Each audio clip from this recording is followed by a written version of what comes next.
नमस्कार दोस्तों, क्राइम तक में आपका स्वागत है। मैं हूं सुप्रतिम बैनर्जी। आमतौर पर कत्ल की घटनाएं होती हैं, जुर्म की घटनाएं होती हैं, उसके बारे में लोगों को पता चलता है, पुलिस को जानकारी मिलती है, पुलिस तफ्तीश करती है और तब जाकर वो गुनहगारों को पकड़ती है। लेकिन आज जो केस मैं आप सबको बताने वाला हूं, उसमें पहले गुनहगार पकड़े गए। कहने का मतलब ये कि पहले मर्डरर पकड़े गए और उसके बाद मर्डर का पता चला। ये बड़ी अजीब सी बात है जिसमें तफ्तीश जो है वो आगे की बजाय पीछे की तरफ चली। कैसे हुआ ऐसा? कैसे मर्डरर पहले पकड़े गए और कत्ल का खुलासा बाद में हुआ? ये कत्ल क्यों हुआ था? कैसे साजिश छिपी रह गई? इसके बारे में तफसील से आज इस स्टोरी में आप सबको मैं बताने वाला हूं। ये मामला राजस्थान की राजधानी जयपुर का है और जयपुर के पास एक पुलिस स्टेशन है रायसर। रायसर में 15 दिसंबर, रायसर पुलिस ने 15 दिसंबर 2021 को, जब वो अपने रूटीन इन्वेस्टिगेशन में और रूटीन कॉम्बिंग में थी, अलग अलग जगह तलाशी ले रही थी, तो उसने एक लड़के को पकड़ा जिसका नाम है अमर सिंह चौधरी। अमर सिंह चौधरी के पास से पुलिस को स्मैक मिली, यानी नशे की चीज़ मिली, और एनडीपीएस एक्ट के तहत इस लड़के को पुलिस ने बुक किया। और इससे जब पूछताछ हुई तो पता चला कि ये अकेले इस धंधे में नहीं है, बल्कि ड्रग्स के साथ साथ वो हथियारों की तस्करी का भी काम करता है।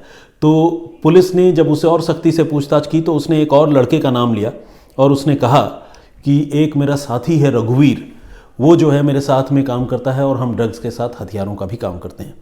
तो इसके बाद पुलिस ने और एक कदम आगे बढ़ाया और फिर इसके बाद रघुवीर को पुलिस ने विराटनगर पुलिस स्टेशन के इलाके से गिरफ्तार किया। जब रघुवीर गिरफ्तार हुआ तो उसके पास से पुलिस को हथियार भी मिला। रघुवीर से जब पूछताछ हुई तो उसने माना कि हाँ, वो इस तरह के धंधों में शामिल है और फिर उसने बताया कि उसने हथियार जो है रमेश यादव नाम के एक शख्स से, एक आदमी से वो हथियार लिया था। अब रमेश यादव को भी पकड़ा गया, रमेश यादव भी गिरफ्तार कर लिया गया। इसके बाद जब रमेश यादव से पूछताछ हुई तो उसने नशे की खेप, हथियारों की खेप, इन सब के बारे में अपना जुर्म कबूल किया। और आपको पता है, जब हमारे यहाँ पुलिस पूछताछ करती है तो वो किस तरह करती है, इसके बारे में बहुत ज़्यादा खुलकर बताने की ज़रूरत नहीं है। आप सारे लोग जो है क्राइम तक के दर्शक हैं और सारी चीज़ों से वाकिफ़ हैं। तो पुलिस ने जब रमेश यादव से इंटेंस पूछताछ की, बहुत गहन पूछताछ की, तो रमेश यादव ने एक ऐसी कहानी सुनाई कि पुलिस वाले भी चौंक गए। उसने कहा कि मैं सिर्फ इस तरह के धंधों में ही शामिल नहीं हूँ, बल्कि मैंने आज से कोई 4 साल पहले एक कत्ल भी किया था और उस कत्ल करने के बाद लाश भी निपटा दी थी और आज इतने साल गुजर गए हैं, लेकिन मैं आज तक पकड़ा नहीं गया हूँ और उस कत्ल के मामले का भी खुलासा नहीं हुआ है। तो पुलिस बहुत हैरान हुई। आप ये पूछ सकते हैं कि भाई, अगर किसी आदमी को लूट या कोई भी दूसरा जुर्म, चाहे स्मैक या आर्म्स एक्ट के मामले में पकड़ा गया हो, तो वो खुद अपनी ज़ुबान से कत्ल का मामला क्यों कबूल करेगा?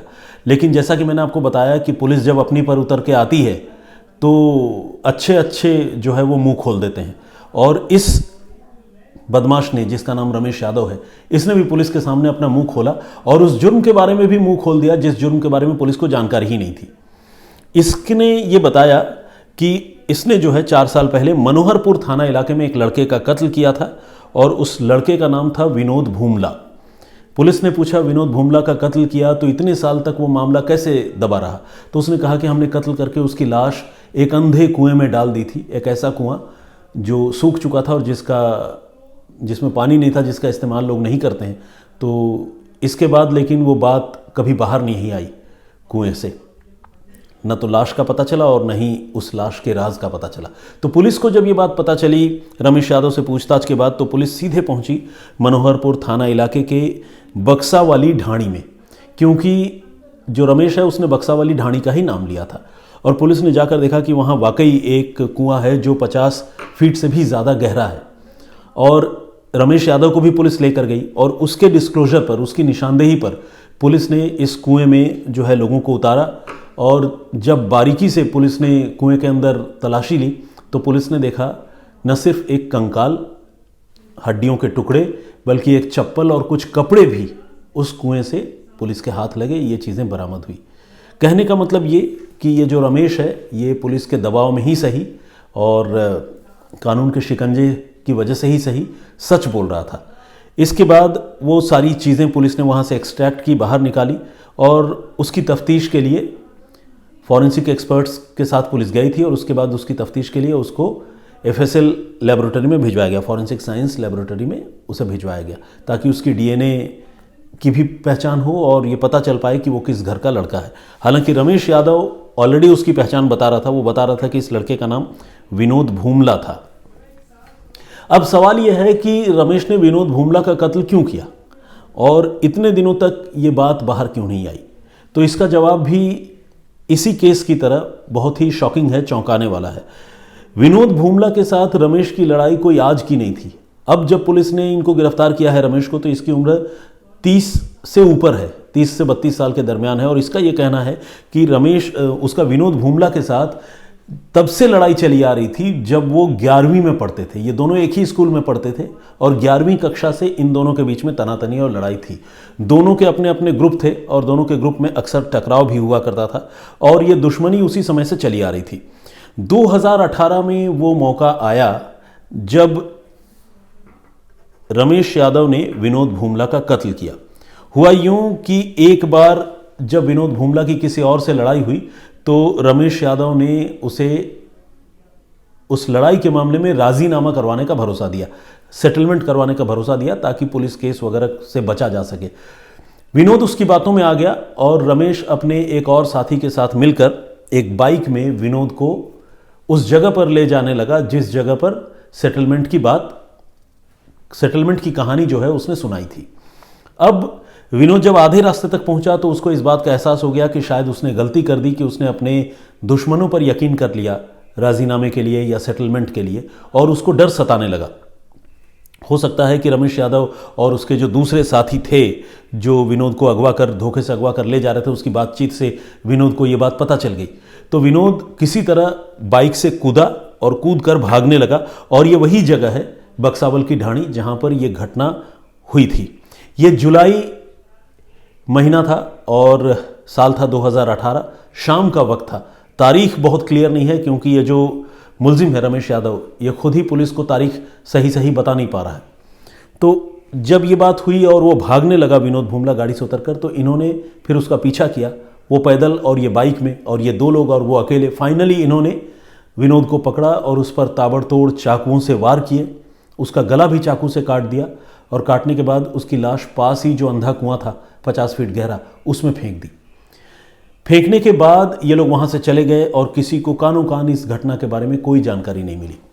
आपको जानकर हैरानी होगी कि 3 दिन बाद इनके मन में ये ख्याल भी आया कि एक बार चलो चलकर देखते हैं कि इस मौत, इस कत्ल या इस लाश के बारे में किसी को कोई खबर तो नहीं मिली, लाश उस कुएं में है या किसी ने निकाल तो नहीं ली। इनके मन में इस तरह की बात थी।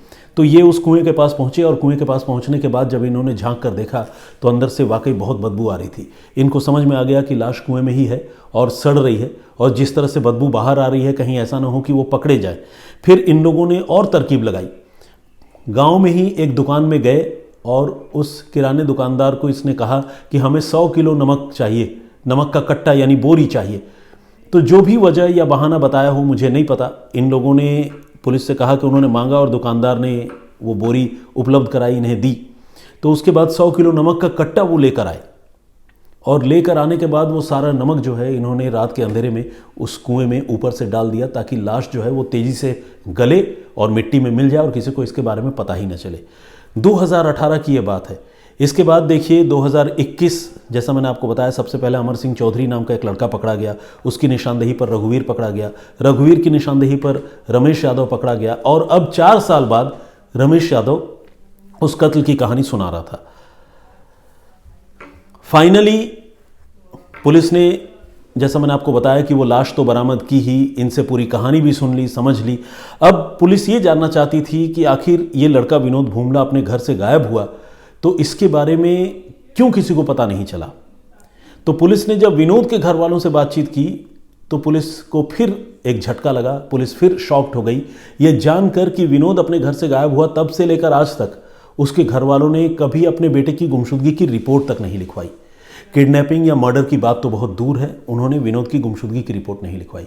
घर वालों से पुलिस ने पूछा कि ऐसा करने के पीछे क्या वजह रही, तो उनका ये कहना था कि चूंकि उनका बेटा जो है इस तरह के लड़ाई झगड़े में और मारपीट की हरकतों में शामिल रहता था और अक्सर कई बार घर से गायब हो जाता था, फिर लौट कर आ जाता था, तो जिस तरह का उसका मिजाज था या जिस तरह का कैरेक्टर था, उसे देखते हुए घर वालों ने उसे एक तरह से परिवार से निकाल ही दिया था, माइनस करके चल रहे थे। तो इसीलिए जब अचानक जुलाई 2018 में विनोद अपने घर से गायब हो गया तो घर वालों ने थाने में जाकर रिपोर्ट भी नहीं लिखवाई। उन्हें लगा कि अब जाकर रिपोर्ट लिखवाएंगे पुलिस और 100 तरह के सवाल पूछेगी, तो ये थाने नहीं गए और उसका नतीजा ये हुआ कि विनोद का कत्ल हो गया और कत्ल होने के बाद ये राज जो है 4 सालों तक दफन रहा।